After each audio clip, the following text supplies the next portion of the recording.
Je vais vous présenter maintenant la gamme de thé que vous allez avoir à vendre et à proposer.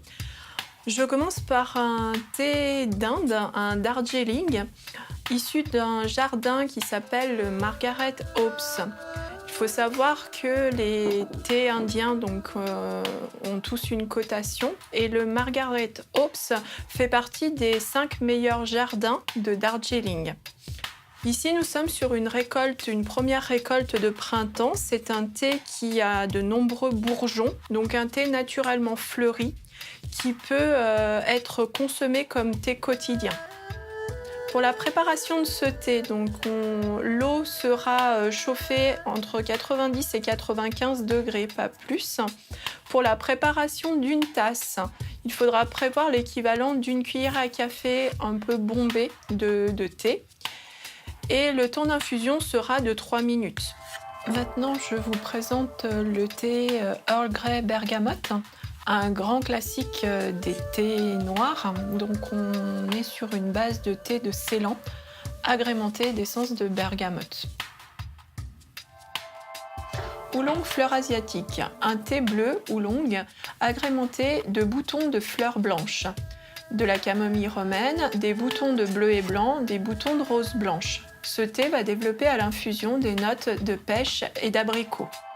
Infusion bonne nuit. Une infusion de plantes idéale pour vous aider à l'endormissement.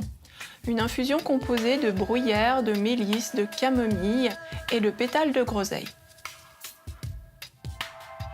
Donc maintenant, je vais vous présenter un autre thé noir, le Lapsang Souchong, qui est un thé fumé, un thé chinois, issu de la région du Fujian. C'est un thé qui est uniquement destiné à l'exportation parce que les Chinois ne consomment pas ce genre de thé quand même fort en bouche. Les feuilles de thé en fait sont séchées et fumées avec du bois de cèdre, ce qui va conférer à ce thé des notes très particulières de bois fumé, de bois noble. C'est un thé qui est excellent et qui se marie beaucoup avec les préparations culinaires, notamment les fumets de poisson. On l'intègre énormément en cuisine.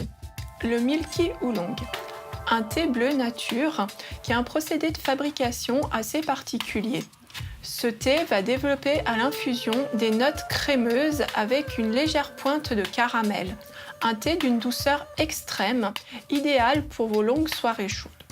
Noël vénitien, un thé sancha agrémenté de zeste d'orange, de badiane et quelques épices telles que le clou de girofle, des baies de poivre rose qui confèrent à ce thé des notes épicées de pain d'épices.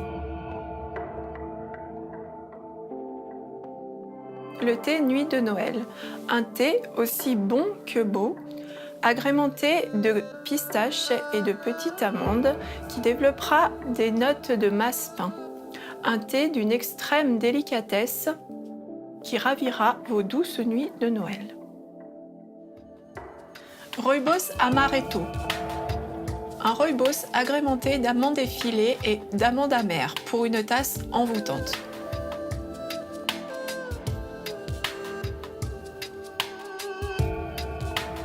Rooibos gingembre citron. Un rooibos agrémenté de zeste de citron et de dés de gingembre. Je vous rappelle que le rooibos est une plante issue d'Afrique du Sud qui ne contient absolument pas de théine. Thé des anges. Un thé de Ceylan agrémenté de fleurs de tournesol, fleurs de mauve et qui va développer à l'infusion des notes de pêche et d'abricot.